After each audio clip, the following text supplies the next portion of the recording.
Amén, hermano. Gracias por este tiempo tan hermoso que compartimos, ¿no? De cantarle al Señor, decirle todo lo que sentimos a Él. Y juntos vamos a reflexionar, digo juntos porque también desde su casa ustedes van a ir pensando en estas palabras que dice el Evangelio. Y luego vamos a cantar también un cántico pensando qué aprendemos de este Evangelio el día de hoy domingo, ¿no? Ya, sin imaginarnos, estamos en agosto y hemos pasado casi todo este año, estamos pasando, ¿no? Este año ya hemos pasado la mitad del año y hemos pasado pues todo este tiempo de crisis que aún sigue el mundo pasando. Hemos llegado al punto en que el mundo se está acostumbrando a esta pandemia, ¿no? Pero también está golpeando la economía de muchas personas. Entonces, y también esta semana hemos visto cómo un país se ha visto oprimido, digamos así, por una situación tan grave. Una explosión en Beirut, en el Líbano, hizo que matara a más de 100 personas, ¿no? Los medios hablan de casi 200 y miles de heridos, ¿no? Las razones no se sabe aún, pero la crisis se agudiza aún más de la pandemia que ya están pasando, la crisis política que pasa en ese país. Imagínense todas estas personas que están vivas y han perdido sus familiares, amigos. El dolor que causa esta crisis, ¿no? Esta muerte tan repentina. Y hoy día vamos a hablar sobre eso también, de cómo nosotros afrontamos la muerte de alguien. Esta semana hemos conocido noticias muy cercanas, ¿no? De los niños, por ejemplo, del Porvenir, cuyos padres han fallecido. Otro de nuestros hermanos también sufriendo la enfermedad que está agobiando a muchas personas. Las personas que están en la calle y que no están sufriendo esta enfermedad, de repente no están midiendo el dolor que muchas personas están pasando en los hospitales o quizás solos en sus casas. Y hoy el Evangelio nos va a hablar algo de ello que nos anime y nos fortalezca, ¿no? Aquí vemos, centrándonos en el Evangelio de Mateo, vuelve usted a mirar y a abrir su Biblia, ahí en Mateo, en el capítulo 14 que hemos leído, desde el 22 hasta el 33, esta experiencia de Jesús con su discípulo. Vamos a ver dos partes de este mensaje. Podemos tratar muchos puntos, pero quiero enfatizar dos partes importantes en esta situación que nos presenta el Evangelio de Mateo. Primero, como ustedes pueden ver, en este texto, antes de que sucedan estas cosas, bueno, Jesús ya había dado de comer a 5.000 personas, pero también se había escuchado la noticia de Juan el Bautista, la muerte de Juan el Bautista. Y dice que Jesús, en el versículo 13, que cuando Jesús oyó sobre la muerte, ¿no?, de Juan el Bautista, se apartó de allí en una barca, a un lugar desierto, dice. Vemos que Jesús le ha afectado bastante la muerte de alguien conocido que es su primo Juan el Bautista, el llamado Juan el Bautista. Es el dolor de ver, de escuchar que a una persona, ustedes saben que Juan el Bautista no murió por una enfermedad, sino que lo mataron, lo decapitaron, ¿no?, por decir la verdad, por llamar la atención al rey de ese momento. Y Jesús estaba buscando un lugar a solas, seguramente para pensar sobre la muerte, el dolor. Él seguramente estaba sintiendo lo que muchos sentimos cuando perdemos un familiar. Y él, como ser humano, está entendiendo, como ha pasado también, está entendiendo lo que cualquier otro ser humano también sufre al escuchar la muerte de alguien. Y justamente en estos versículos primeros que hemos leído, del versículo 22, nos vuelve a mostrar que Jesús está tratando de estar a solas. Hizo a su discípulo, dice, entrar en la barca e ir delante de él a la otra ribera.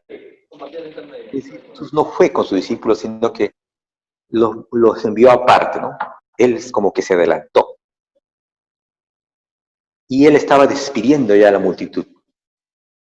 Como cualquier ser humano, él estaba sintiendo este dolor de la muerte de su primo Juan el Bautista y quería estar solo, ¿no? Ya no quería estar con la multitud. Y dice que subió al monte a orar aparte. Y cuando la noche llegó, estaba allí solo. No es una soledad como de repente muchos jóvenes a veces pasan, ¿no? Conocí en Lima a un joven que de pronto le agarró el miedo a salir, se volvió muy huraño, una persona que no quería salir, no se socializaba con las personas, estaba encerrado en su cuarto, pensaba que todo el mundo le criticaba. Ese es otro tipo de soledad, ¿no? Pero aquí es una soledad en busca de entender el dolor por la muerte de alguien. Y hoy día muchas personas lo están pasando. Muchas personas se preguntan, pero ¿por qué tan rápido se ha llevado a mi familia esta enfermedad? ¿Por qué ahora? A veces no pensamos que esto nos iba a suceder a nosotros y de pronto le sucede. A veces decimos, no, eso no me va a pegar a mí y de pronto a alguien conocido le ha pegado. Y Jesús está buscando, pero no está solamente con él, sino está orando, está buscando la presencia de su Padre. Y implica mucho el lugar. No es que él ya estaba harto de sus discípulos, sino que también cada quien necesita su espacio. ¿Por qué el espacio de la soledad nos ayuda a fortalecernos? En primer lugar, un monte. Si uno habla del monte, hay muchos espacios en la que en la Biblia nos cuenta cómo muchos siervos de Dios o siervas también se encontraron con el Señor en el monte, ¿no? Como es algo simbólico en la que la presencia del Señor es mucho más íntima, digamos así, entre Dios y sus hijos, ¿no? Pero en el monte no hay una ciudad, es decir, el bullicio de la ciudad, las preocupaciones de la ciudad, los negocios de la ciudad, sino hay una quietud, no hay una multitud, sino estás tú y Dios. Y todos necesitamos ese espacio, hermanos. Necesitamos hacer un alto en nuestra vida y decir, bueno, aquí necesito un momento estar a solas. Quizás alguien me diga, como en esta semana de repente, escuchamos a muchas personas, no puedo salir a ninguna parte, si yo soy una persona que es vulnerable, estoy en mi casa, entonces en mi casa hay muchas personas, no puedo estar solo, ¿no? Quiero escuchar de repente la transmisión de la iglesia y están haciendo bulla acá, ya no puedo estar a solas. Me encierro en mi cuarto, aún así me tocan la puerta, tienes que hacer algo. De repente también el contexto no nos ayuda a buscar esos espacios. Pero fíjese cómo Jesús le ayudó bastante a buscar estos espacios a solas con el Señor. No siempre la presencia de otras personas nos va a ayudar en ese momento, ¿no? Pero sí la presencia de Dios a Jesús le ayudó bastante, porque después vamos a ver a un Jesús fortalecido, a un Jesús que tiene palabras de esperanza, ¿no? Es cierto, hay un dolor interno, pero va a proyectar palabras de esperanza. La soledad no es mala. Si uno busca fortalecerse, si uno busca espacios de reflexión y de renovarse, ¿no? Como hoy día dicen, reinventarse, pero con el consejo de Dios. La segunda parte, hermanos, dice al amanecer, ¿no? Ya casi las últimas horas de la noche, es como diríamos de los judíos, la cuarta vigilia, que va desde las 3 de la madrugada hasta las 6. Jesús dice que fue andando a ellos sobre las aguas. Todas estas situaciones que nos presenta Mateo necesariamente no están apuntando a lo extraordinario que se presenta ahí, sino más bien a las palabras que Jesús motiva o desafía, en este caso, cuando Pedro, uno de ellos, ¿no?, quiere hacer lo mismo. Jesús es una persona humanamente vulnerable, pero aún así, él necesita encajar todo lo que está pasando en su contexto, asimilarlo, ha tenido su pequeño momento de duelo. Entonces, pero ahora, en este momento encontramos a un Jesús repuesto, lleno de autoridad, recordando también, por ejemplo, ¿no?, que anteriormente Mateo nos cuenta que Jesús y sus discípulos también estuvieron en una tempestad y Jesús calmó con mucha autoridad esa tempestad. Lo que Jesús aquí demuestra es su dominio sobre las fuerzas del caos. Aquí vamos a introducir una idea muy interesante, ¿no? Cuando los textos bíblicos, en este caso Mateo nos habla del mar, que Jesús dice, bueno, en este caso más que mar es un lago, el símbolo del mar o del lago ahí presente en cantidad significa una especie de tempestad, de conjunto de problemas, de dificultades. Y Jesús, al estar encima del mar, nos proyecta la idea de que Jesús está dominando estas fuerzas del caos, ¿no? Como también Génesis nos dice ahí al principio, que todo era un caos, ¿no?, el desorden, pero el Espíritu de Dios, la palabra, hizo que se ordenaran las cosas. Entonces la idea de Mateo, que presenta a Jesús como un gran maestro también, nos da la figura de un Jesús que está controlando ese caos. Entonces, Jesús no está huyendo del caos, sino está dentro del caos para fortalecer, en este caso, a los discípulos que están llenos de miedo. Hoy en día estamos viviendo un caos tremendo. Hemos visto cómo la Organización Mundial de la Salud no tenía una idea clara de lo que era esta enfermedad. Estuvo diciendo que esto era así, lo otro era así. Muchos gobiernos tomaron decisiones apresuradas, no sabían cómo controlar. Este virus ha descontrolado y ha generado un caos en todo el planeta.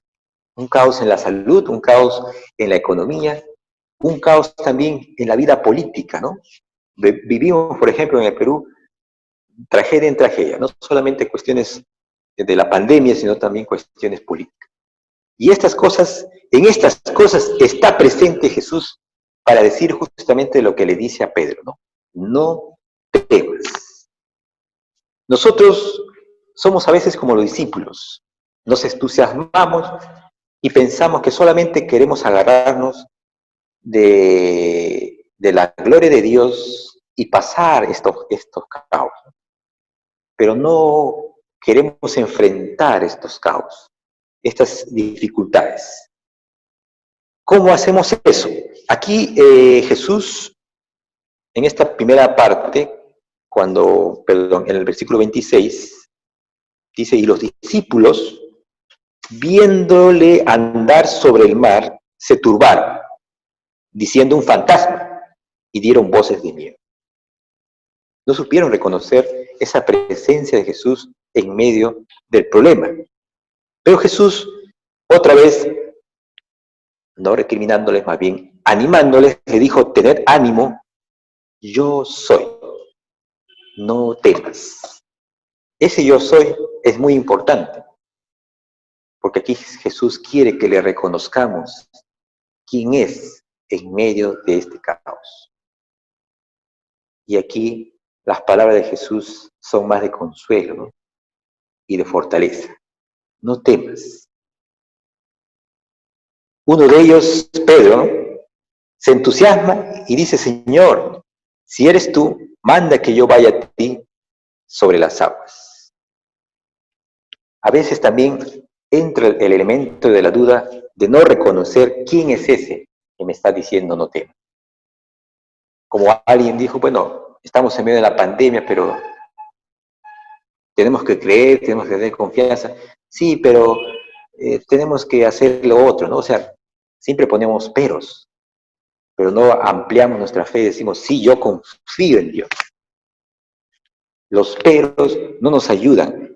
más bien alimenta nuestra duda. Aquí Pedro dice, bueno, demuéstrame si tú eres, ¿no? A ver, vamos a ver si eres tú o no eres tú.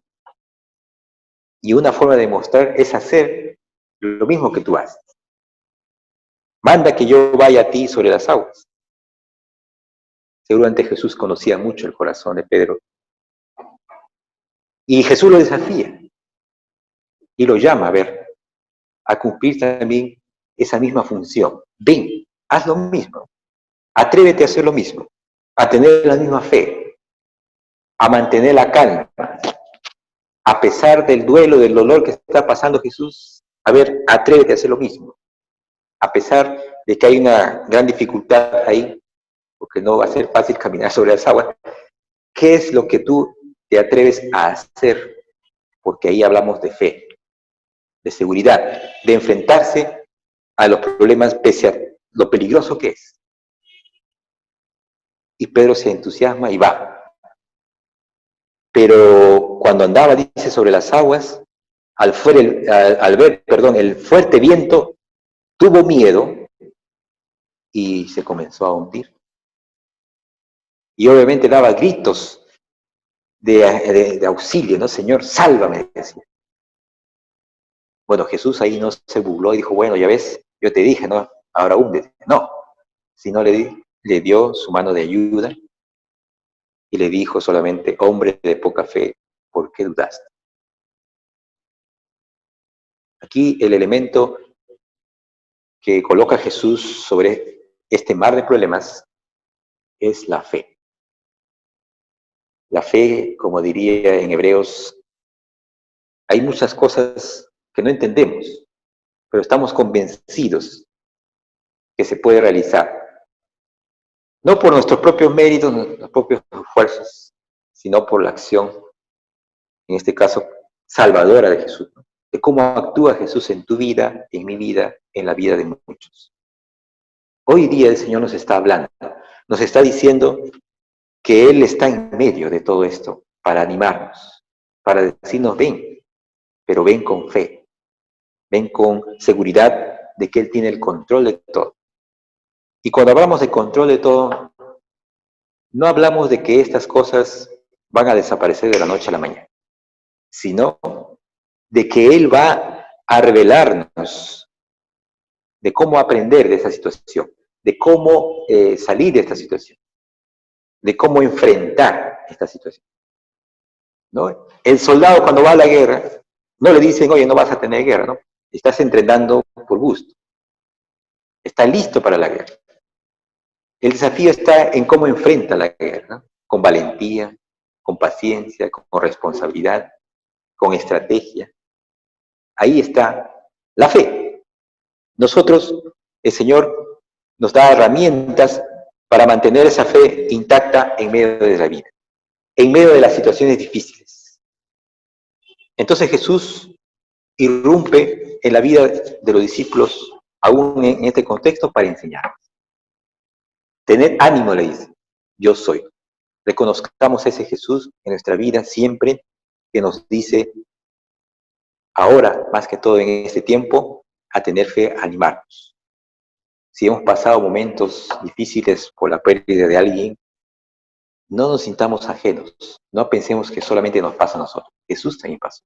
Y Él entiende tu dolor, entiende nuestro dolor, entiende lo que estamos pasando, pero en ese contexto nos dan unas herramientas, ¿no? La oración, la búsqueda a solas con Dios, de estar en un encuentro constante con Dios.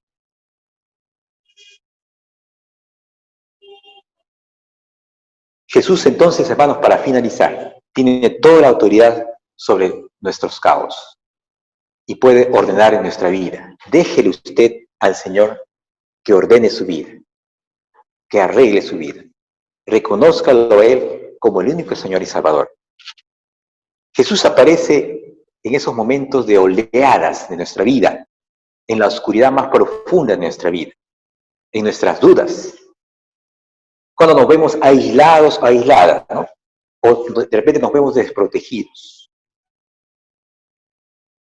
Nos ayuda a afrontar con todos nosotros y nosotras y podemos reconocerle en tales circunstancias, o también nos hace ver de una manera mucho más real a Jesús. Ya no como un fantasma que está lejos de nosotros, ¿no? como los discípulos confundieron, sino como un Dios que está entre nosotros. Nuestros miedos son el mayor obstáculo para reconocer, amar y seguir a Jesús. Hoy día el Señor quiere despejar nuestros miedos, quiere acompañarnos en nuestra soledad. Jesús es nuestra respuesta a nuestro temor. Es nuestro navegar con seguridad, de la mano con Él, en la vida. También nos ayuda a despejar las dudas. Jesús, quien fue un hombre, entendió nuestro sentir, nuestros pesares, nuestras visiones, nuestras dudas, conoce nuestras oscuridades internas, conoce también nuestros lutos. Por ello, actúa y siempre está llamando para que nosotros le abramos nuestro corazón. Yo le invito ahí, hermano, hermana, vamos a orar. Dígale usted todas sus dudas, acepte el llamado que Jesús te dice, ven, como hemos leído en estos pasajes, el Señor nos involucra en su familia, nos acoge, nos llama. Hoy nos llama para hacernos sentir su presencia y darnos estrategias para enfrentar toda esta situación.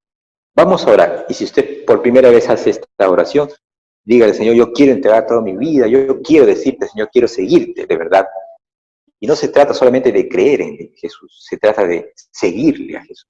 Y para eso hay que hacer muchas cosas que alimenten esta fe. Vamos a orar. Les invito a orar, a inclinar sus rostros, y ahí en su casa, donde está sentado, mirando esta pantalla, y tiene la oportunidad de orar, haga esta oración, ¿no? Amado Dios, te damos gracias, Padre, por tu palabra que nos anima. Hemos recordado, Señor, cómo Jesús, también como ser humano, se sentía solo por el dolor de la muerte de alguien que él conocía, que él era su familiar. Hoy muchas personas también están sintiendo esos dolores, necesitan un espacio de estar a solas contigo. Pero es ahí, en ese espacio en el que nos encontramos contigo, que nos fortaleces, pero que también nosotros salimos al mundo para enfrentar esta situación tan difícil, para sostener, para emplear diferentes estrategias y seguir adelante en la fe. Y por qué no también compartir con los demás. Te rogamos que tú actúes, que te quedes en cada corazón. Aquel Jesús que cambia la vida, que anima, que fortalece, que renueva, Señor. Renueva a cada hogar, a cada familia ahí que están escuchando. Doblega aquel corazón de repente orgulloso, orgullosa, que no quiere creer, pero que Jesús nos llama y nos anima a fortalecernos. Hoy es la oportunidad. Mañana puede ser tarde. Hoy podemos decirle, Señor, yo creo en ti, entra en mi corazón, entra en mi vida, Padre. Gracias por este gran tiempo que tenemos de reflexionar. Ahora queremos decirte que nos comprometemos a seguirte, Señor. Fortalece la vida de cada familia, de los que están ahora escuchando y los que también, Señor, en sus familias pueden escuchar y desde aquí también puedan compartir tu palabra. Oramos en el nombre de Cristo Jesús. Amén. Hermanos, hermanas, que Dios los bendiga, que este mensaje sea atesorado en sus corazones.